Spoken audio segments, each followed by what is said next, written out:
Hola, los saludamos desde el arranque de este podcast del colombiano. Mi nombre es Claudia Arango, editora de Cultura y Entretenimiento, y hoy pues vamos a conversar con Dago García, este guionista y productor de televisión y cine, quien está lanzando La Pena Máxima 2, su nueva versión de lo que fue su gran éxito, lo que ha sido su gran éxito cinematográfico, La Pena Máxima, que se lanzó en el año 2001. Dago, muchísimas gracias por acompañarnos el día de hoy. Yo quiero empezar, pues obviamente hablando de La Pena Máxima 2.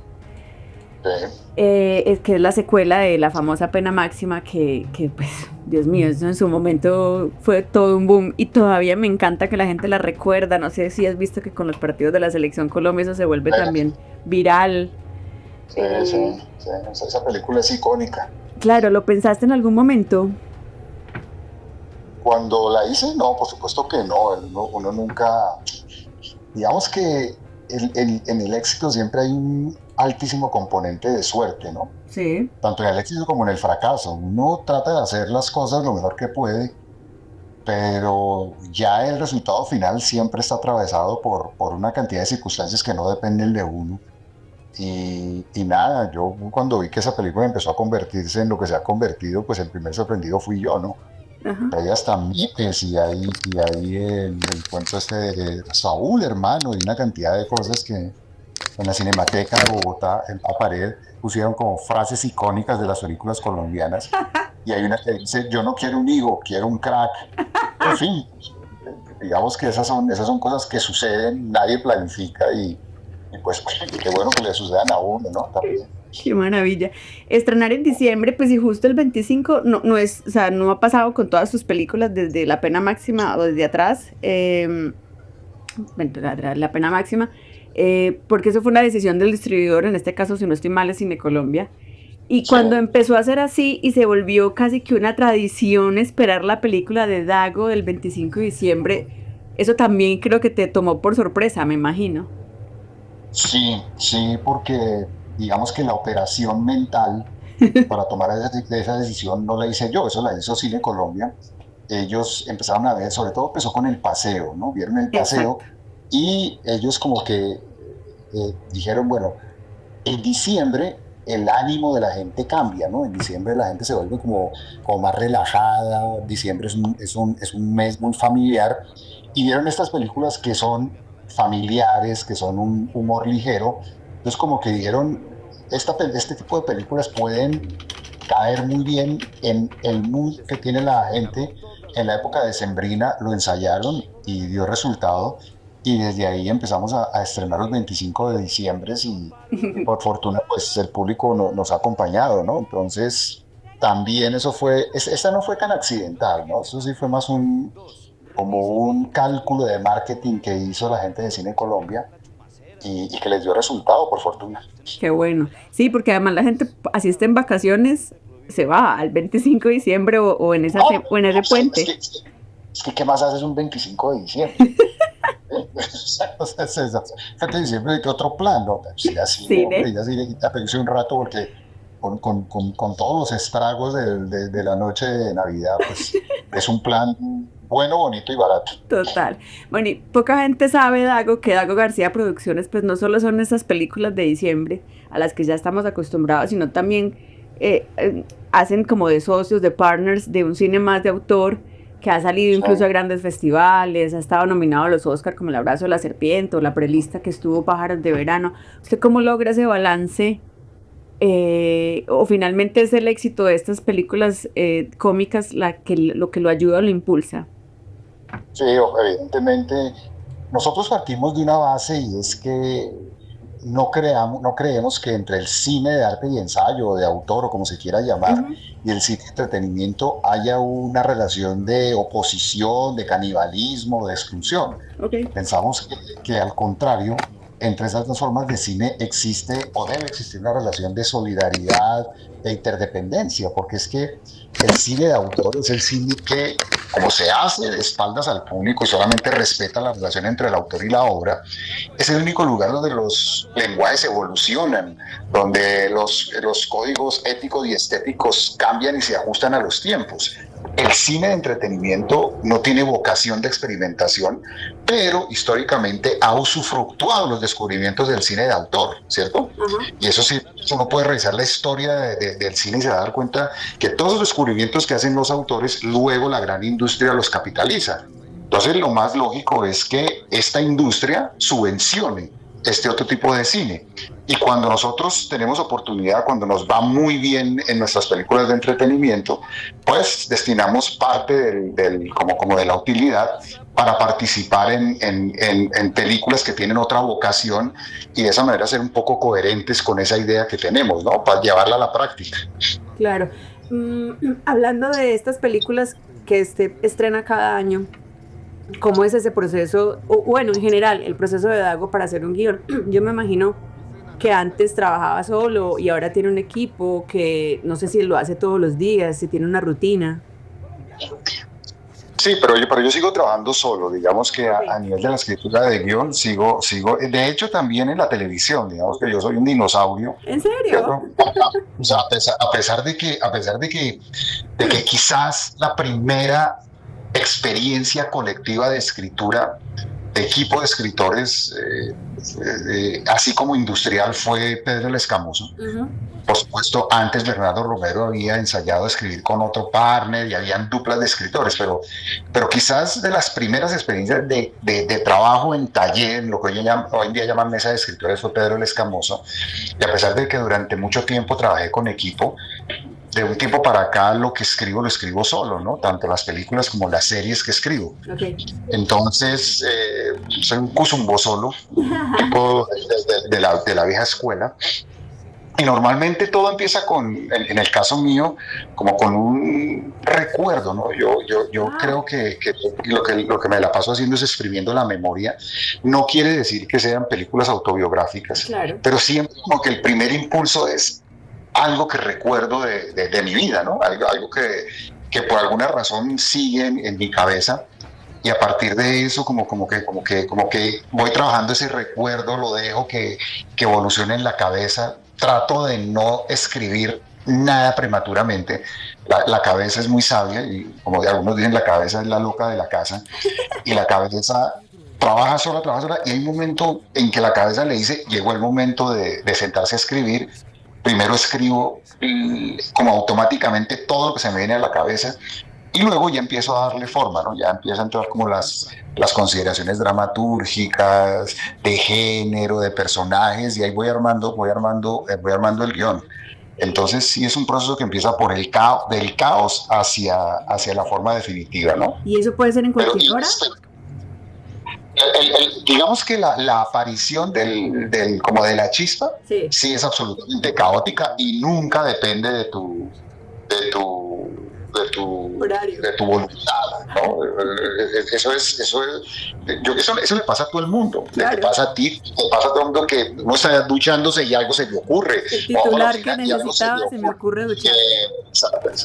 Pero ya la otra parte del proceso, que ya es más formal, ya la escritura sí pues necesita mucha disciplina, ¿no? Entonces yo sí todas las mañanas a la madrugada me siento y escribo. O sea, lo primero que hago yo en el día es escribir. Ya sea escribir una obra de teatro, ya sea escribir una serie, ya sea escribir una película.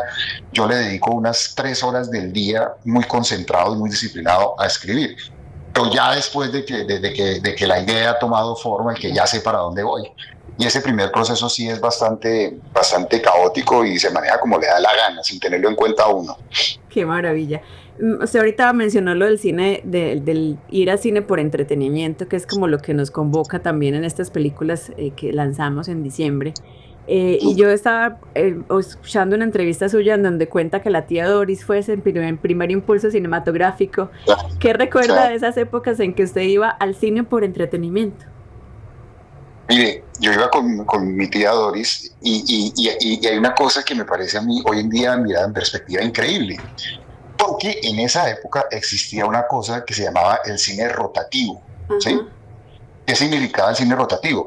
Que no había función de matiné, vespertina, de noche, o no había función a las 11, a las 12, a la 1, a las 3, sino eran 2 películas, ¿cierto?, que se ponían desde las 11 de la mañana a rodar. Ay, my God. una detrás de otra, por eso se llamaba rotativo. Oh, por Tú Dios. pagabas tú pagabas la boleta y entrabas y te podías quedar en el cine todo el día si te daba la gana, porque nunca dejaba de pasar una película detrás de otra. Se llamaba el cine rotativo. Los domingos, con mi tía Doris, mi tía Doris me llevaba a misa a las 10 de la mañana.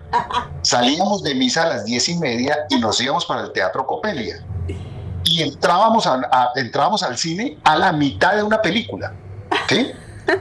Y que normalmente eran dobles de una película de lucha libre de luchadores mexicanos, de Santo, de Blue Demon, ¿sí? De El Médico Asesino, y una película de cantantes, Sandro, Rafael, Camilo Sesto. Wow. Nosotros llegábamos a las 10:45 y justo entrábamos a la mitad de una película.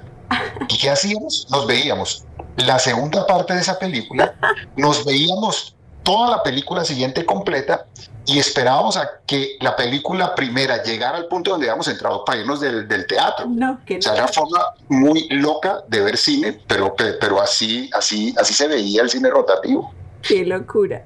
Y cuando entró a la universidad, a usted le cambió ese chip de ser consumidor de cine a pensar en trabajar en cine. ¿Y siempre quiso ser productor? ¿Lo tuvo claro desde el principio o guionista?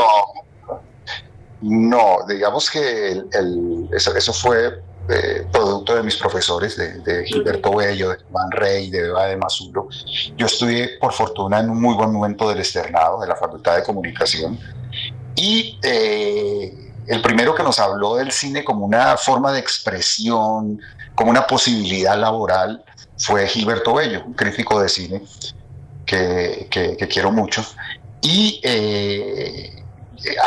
yo realmente escribía, ¿no? Yo siempre desde pequeño, yo quería ser periodista deportivo, y yo había participado en la fundación del periódico de mi colegio. En mi colegio hay un periódico que se llama El Caudillo. Yo soy del Colegio Distrital para Varones Jorge Eliezer Gaitán, que no era para varones, sino era mixto, o se volvió mixto, que es lo que cuento en la primera vez.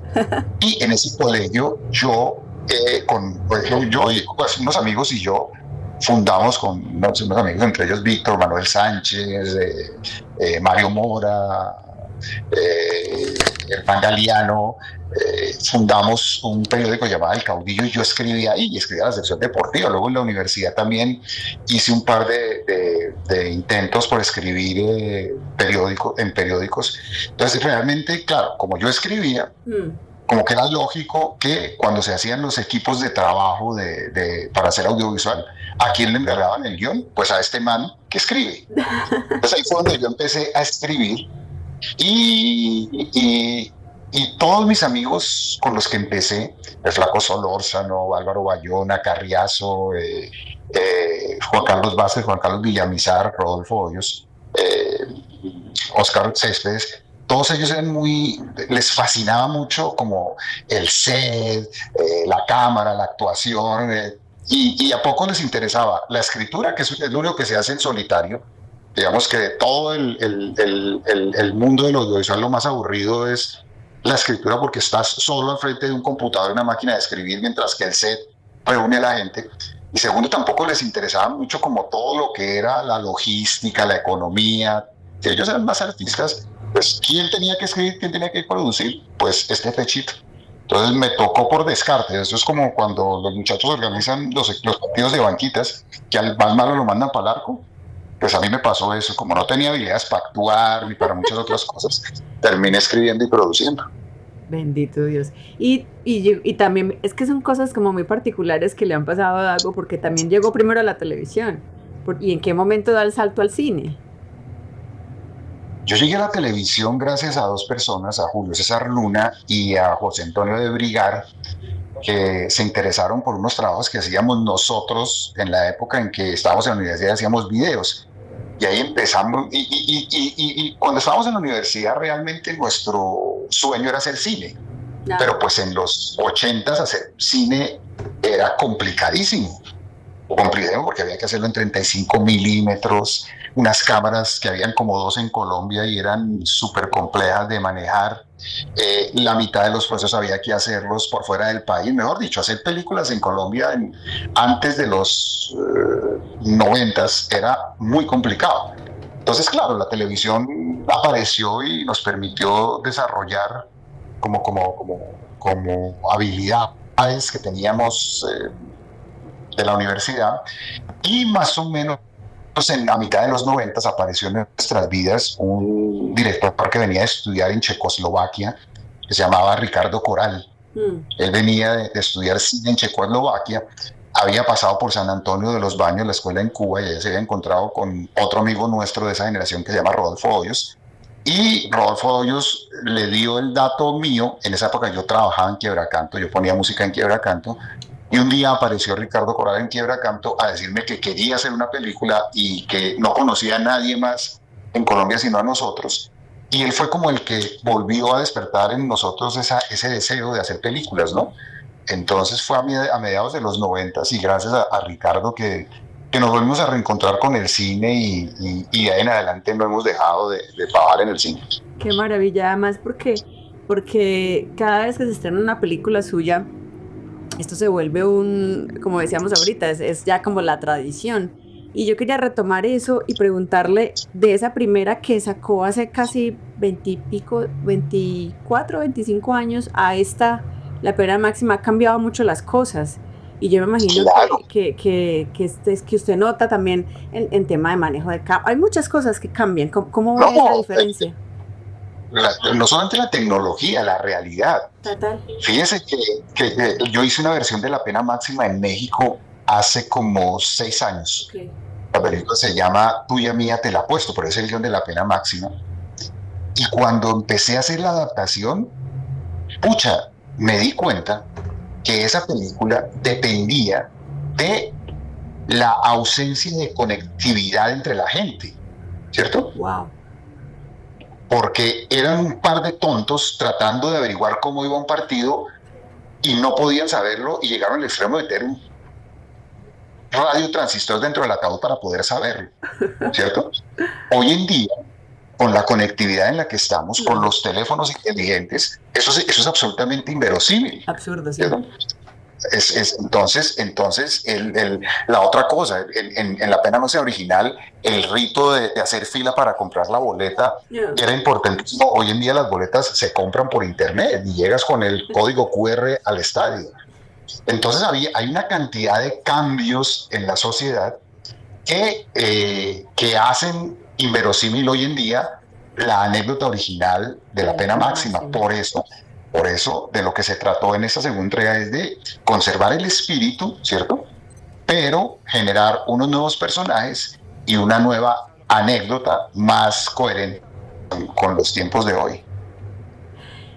Dago, ya pues para no quitarle más tiempo, a mí me impresiona también, o sea, ya me dijo que se levantaba temprano a escribir todos los días, pero ¿cómo logra combinar todo? Porque usted sigue muy activo en televisión, muy activo en cine, y eso quita tiempo. Madrugando, mi querida. Oh, o sea, el que madruga Dios le ayuda. El que madruga Dios le ayuda, y yo me levanto a trabajar a las 3 de la mañana. Todos los días. Todos los días, incluidos sábados y domingos. Pero yo me acuesto a las 8 de la noche.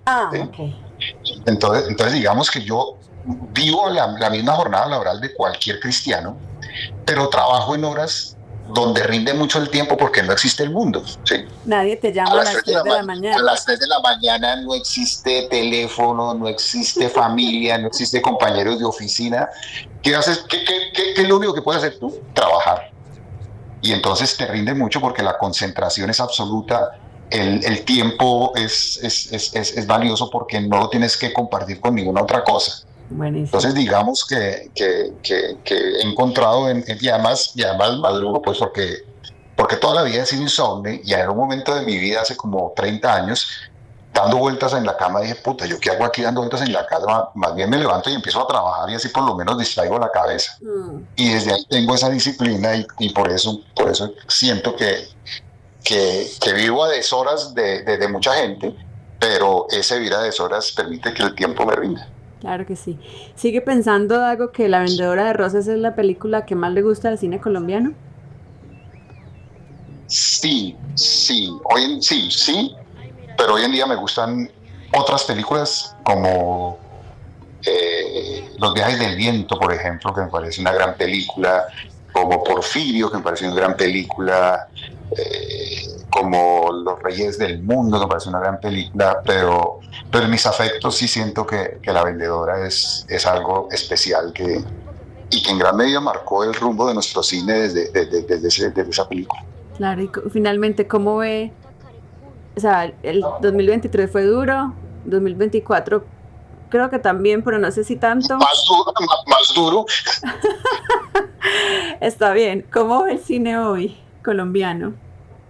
Yo creo que con un gran reto, ¿no? Un gran reto que es, porque hay una cosa positiva y es que gracias a la ley de cine, gracias a las nuevas tecnologías y gracias a la llegada de gente, interesante, de gente productora, sobre todo productoras al cine, sí, el número de películas que hacemos hoy en día se ha incrementado exponencialmente. Estamos haciendo más cine y más audiovisual que nunca antes en nuestra historia. Eso es el lado positivo. Ahora, el gran reto que debe resolverse en los próximos años es cómo lograr que esa cantidad de películas sean películas que la gente vea, ¿no? Yo creo que hoy en día el reto no está como pudo haber sido en los 80s o antes de los 80s en hacer una película. Hoy en día es más sencillo hacer una película. Hoy el reto está en que esas películas convoquen al público y creo que ese es el reto y sobre eso hay que trabajar. Dago, muchísimas gracias por su tiempo, por este espacio. Y bueno, que la gente disfrute La Pena Máxima 2. Esperemos que sí. Esperemos que sí. Muchas gracias. Chao, gracias. Bye, bye. Chao.